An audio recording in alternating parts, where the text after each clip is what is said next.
Olá, louvado seja o nosso Senhor Jesus Cristo, para sempre seja louvado. Glória ao Pai, ao Filho e ao Espírito Santo, como era no princípio, agora e sempre. Amém. Queridos irmãos e irmãs, paroquianos da nossa paróquia Nossa Senhora da Abadia, Lagoa da Confusão, Diocese de Cristalândia, graça e paz, que Deus esteja presente na vida, na família, no coração de todos nós.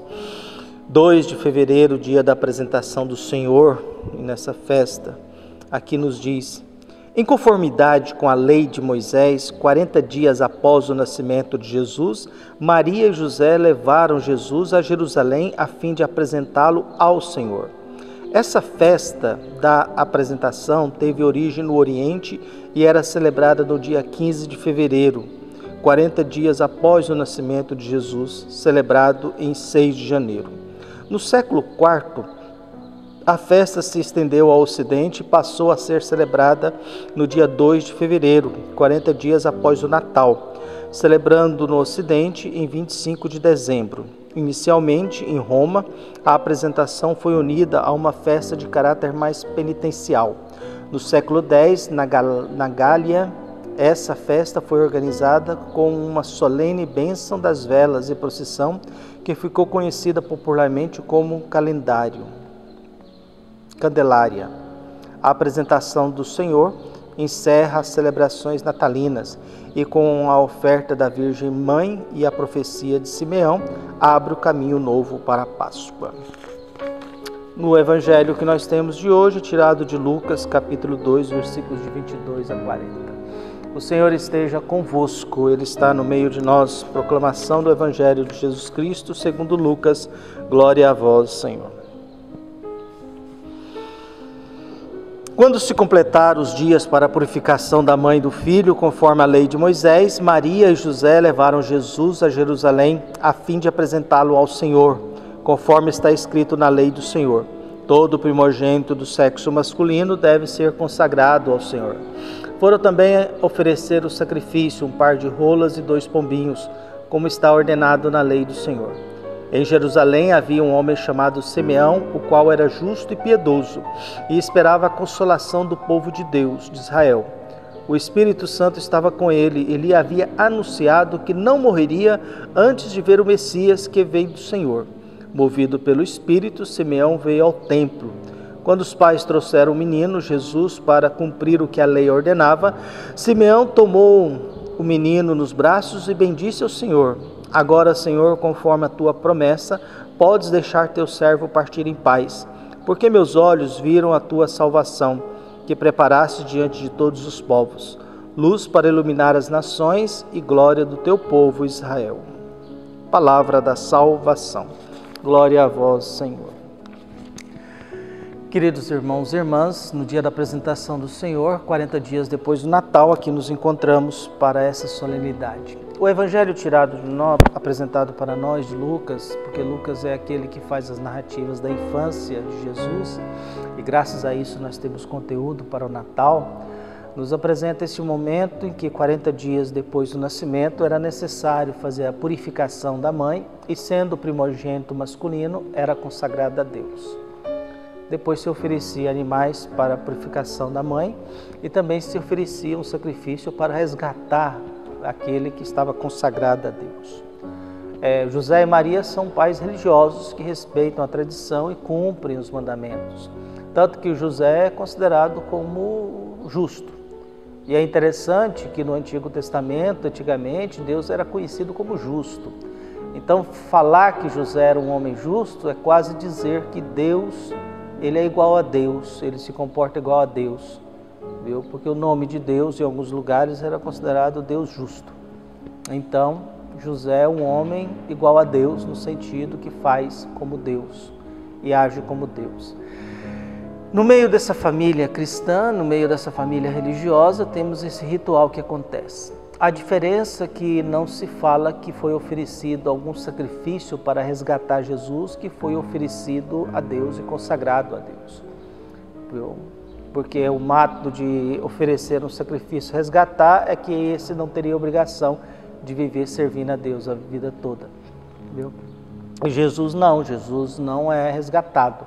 Jesus permanece consagrado a vida toda a Deus, diante da celebração e da prática religiosa daquela época. E Jesus começa a ser reconhecido.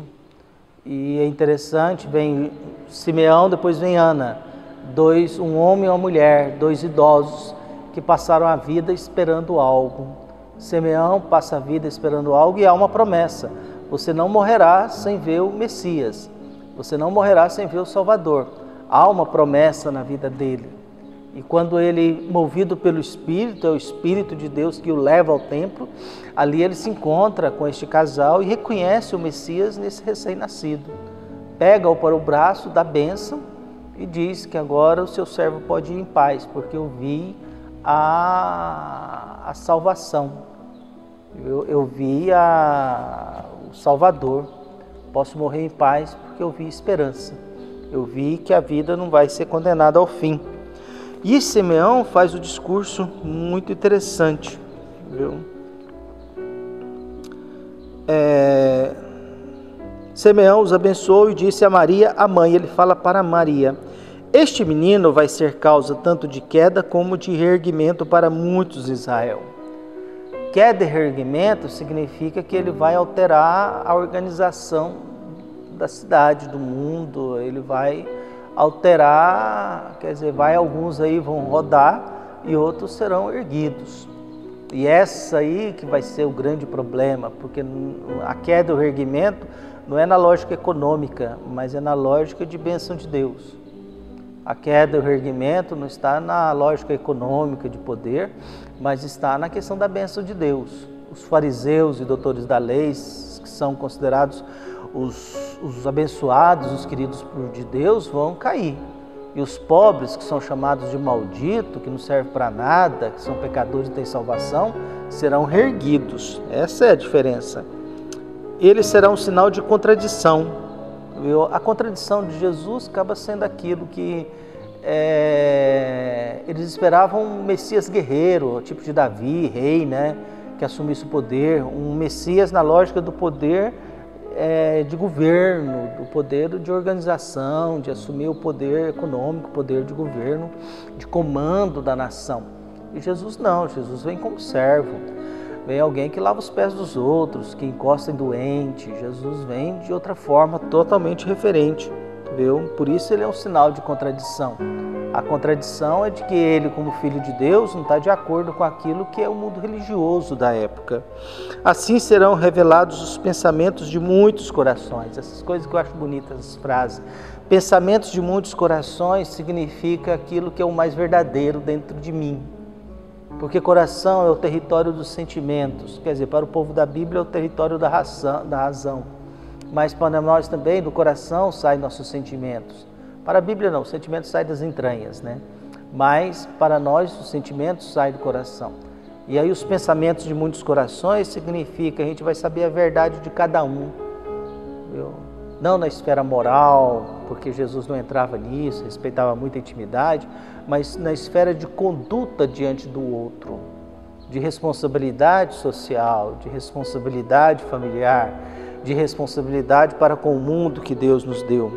Por isso, será revelados os pensamentos de muitos corações. E a consequência disso é: quanto a ti, uma espada lhe transpassará a alma. Viu? Uma espada lhe transpassará a alma. Talvez essa é a mais dura frase possível. Viu? Talvez essa é a frase mais complicada, viu? Porque Jesus vem para iluminar as nações, viu, e dar glória a Deus, seu Filho. E esse discurso de Simeão termina com isso: uma espada lhe transpassará a alma, porque será rejeitado pela humanidade.